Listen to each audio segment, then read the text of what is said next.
So one of the things that we know essentially about ourselves is that we are created from stories. Every one of us is surrounded by stories from the moment we're born. We grow up with stories. We understand stories. And although stories are different around the world, we tend to be exposed to the same kinds of stories. And one of the things we know, and that I know from my work, is that stories affect who we are. So I've been a midwife for 24 years. Oh God, that's a long time. I've been a novelist for a while, and for the last 18 years I've been studying narrative. I've been an academic for 15 years now. Wow. And I've been studying how stories work. I've been studying how they affect us, how we tell stories, how we receive stories. And one of the things that I've discovered is that stories actually affect how we see ourselves. The stories we tell and the stories we hear shape our identity. We learn about the world and how the world works through story. Story has a convention, it has a shape, and we automatically and subconsciously understand that shape. So what I want to talk about today is how important stories are in our subconscious. For the last 5 years, I've been a hypnobirthing midwife. Hypnobirthing is a way of retelling the birth stories. What it does is it works with the power of the subconscious to reframe birth, not as a fearful event, which many people see it as, but actually as a powerful, positive experience for women and for families when they're having a baby. What we do in hypnobirthing is we rewrite the birth script. And we tell that story again and again and again so that it sinks into the subconscious of the birthing woman and her partner, and she has a positive, empowered experience. And when we think about how important stories are, what we realize is they exist in the subconscious. So if you think of your mind, it's got two parts.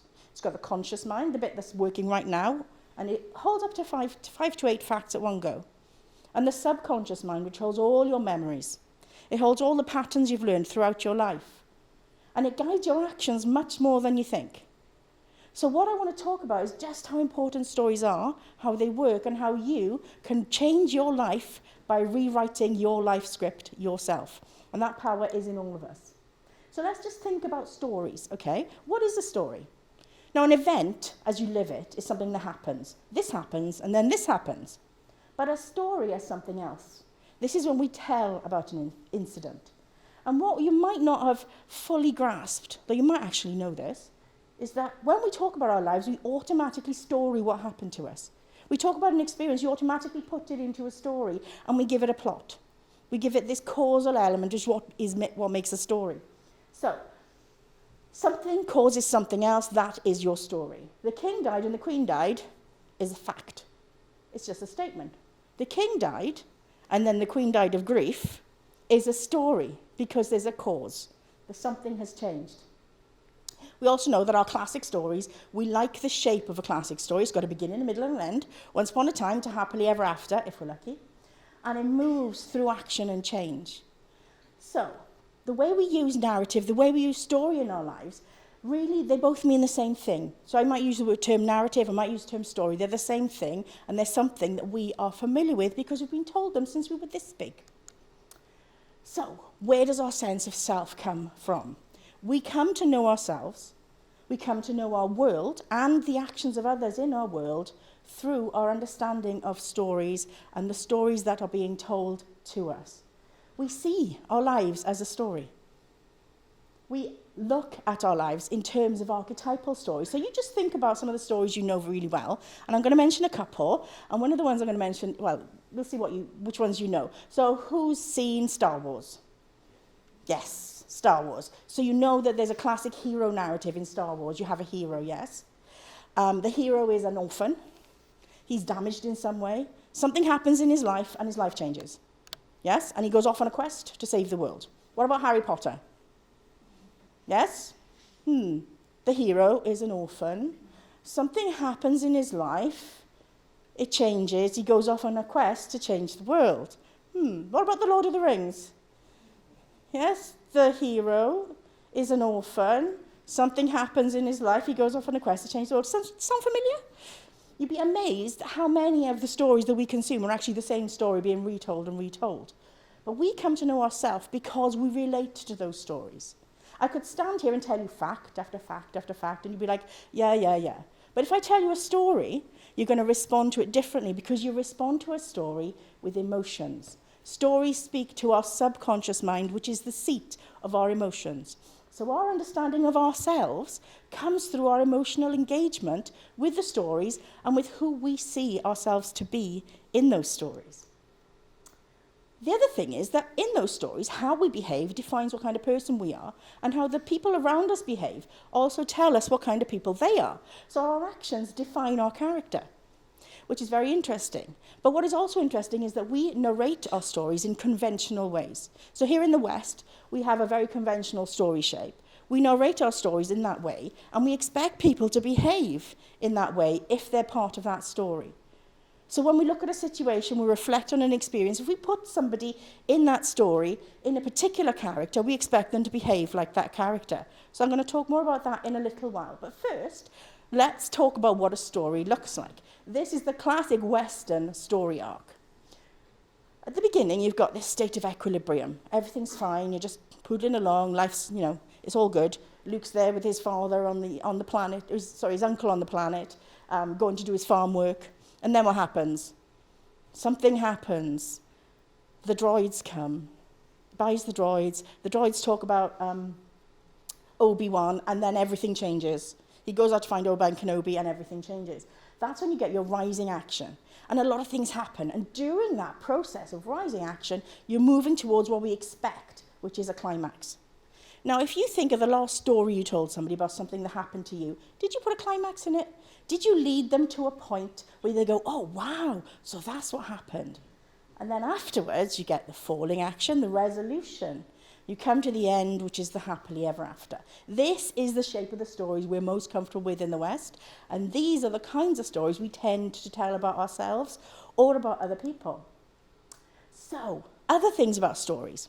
They have plots. This happened, and then along came something interesting that changed everything. They often have ethical dilemmas. For example, going back to Star Wars or Harry Potter, should Luke turn to the dark side?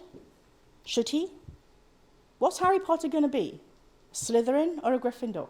Ethical dilemma. They can be reflective, and they tend to be reflective and reflect on the actions of ourselves or of other people. And we might retell those reflective stories in order to make sense of our understanding and to gradually turn a story into a shape that we do understand. There's usually movement, something happens that develops a protagonist, somebody changes. They offer a chance for us to ask and answer questions about a particular problem. So they might say, well, why? Why was Harry potentially going to be a Slytherin? And obviously by the end of 7 books, we find out why. They tend to focus on people because we're interested in people. We relate to people. Right from the moment we're born, we relate to facial expressions, we relate to emotions. So we want to know about people. And they tell us how life is made up of these physical, emotional, psychological, and spiritual dimensions, all of which are affected by social and cultural forces. Those stories tell us what the social and cultural forces are. In Star Wars, there's the Death Star and the dark side and the Empire, and those are the social and cultural forces, and you've got the resistance as well. And they show us that human decisions are rarely rational. We're not robots. We don't just say, a fact is a fact, so I'm going to do this. We react emotionally. Stories show us how those emotions work, and they help us to understand our own emotions. We tend to compare stories from our experience and others to make sense of the world. Automatically, subconsciously. Our subconscious wants to put things into that shape because it's comfortable with that shape. And what they do is they give us a structure. So our messy, chaotic, completely unpredictable often human experience is given shape, given structure, given an identity through the story. It also relies on us to fill in the gaps because we don't always get all the facts in a story. So we'll fill in the gaps from what we expect.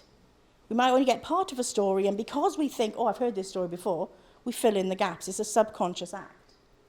And we tend to use symbols, imagery, and language that reminds us of certain things. We go beyond the present. We remember what happened, we imagine what's going to happen, and we tell a story about it. And we do this. We identify with the experience of other people, and then we identify things about ourselves that either we want to be or we are. So the stories feed into our sense of identity. we also relate much better and develop better empathy with other people when they tell us their stories. We are the stories we tell and are told about ourselves. We are the stories that we share. Our personality, our understanding of the world, our very identity is affected by the way we describe ourselves in relation to others, in relation to situations. So what does that tell you? I'm hoping it's telling you that if it's a story, then perhaps I can do something about it.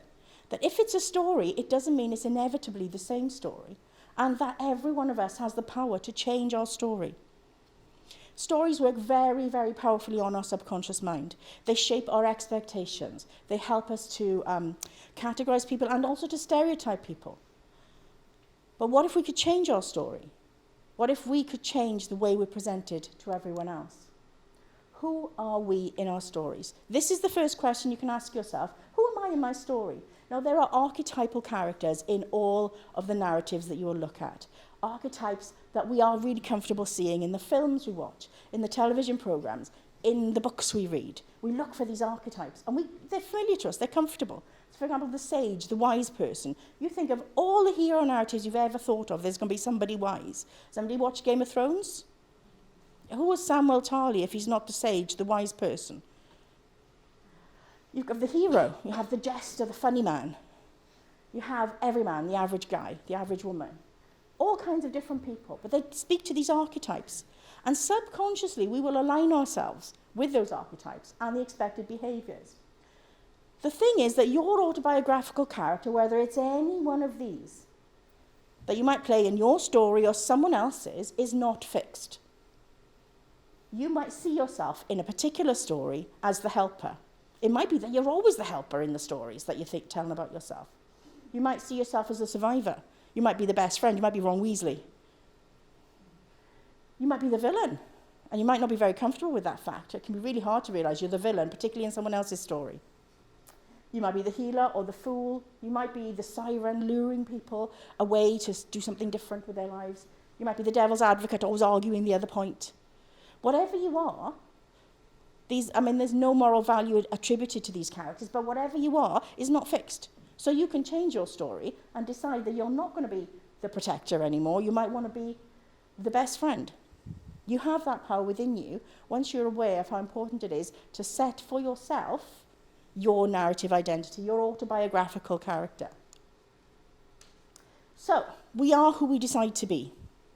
And this is what I've learned from using hypnobirthing and hypnosis. We are who we decide to be, and if we tell ourselves again and again who we want to be, who we will be, we will gradually become that, because our clever subconscious doesn't distinguish between reality and fantasy. It doesn't distinguish between the reality of this room and the fantasy that I'm world famous and, best-selling novelist. I will be one day, I hope, if my subconscious behaves. We are thinking, well, yes, my subconscious is saying, yes, of course, that can be real, because I don't know the difference between reality and fantasy. So I'm going to tell my subconscious what I want, and gradually my actions, my character, my life course will change because of that. So I'm going to quickly tell you about what happened to me.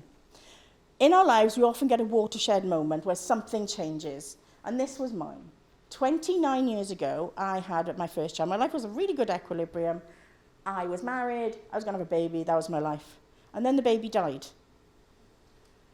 And I had to change my life. What I realized was that in the face of that one watershed moment, I had a choice. I could either have a story where I was a victim, where I was suffering for the rest of my life, or I could be the hero of my own narrative. And so I did. I became the hero of my own narrative. I made my life about being a good midwife. I knew at that moment I was going to be a midwife, and I decided that my whole life would be about being a good one. So I stuck to my values, my image of my character, my ideals, and I became the person I set out to be, because I was faced with that narrative choice. I told myself again and again, for 29 years, this is what I'm meant to be. So, if it's 2020 vision, you need to think about who you want to be. Who do you want to be in your life? Because you are the author of your life. You're the author of your own story, and no one else can write it for you. If you set in your mind exactly who you want to be, What character you want to play in your own life, you can write your own life. You start to change your script one step at a time by changing how you talk about yourself and the stories you tell about yourself. Change the language you use. Change the way that you talk about others. Set goals of who you want to be in different stories and chapters in your life. And think about the central theme of your story. What do you want the theme of your story to be? Mine has been to be the best midwife I could be. What is your story going to be? Because after all, if all life is a story, then let's make it a good one. Thank you.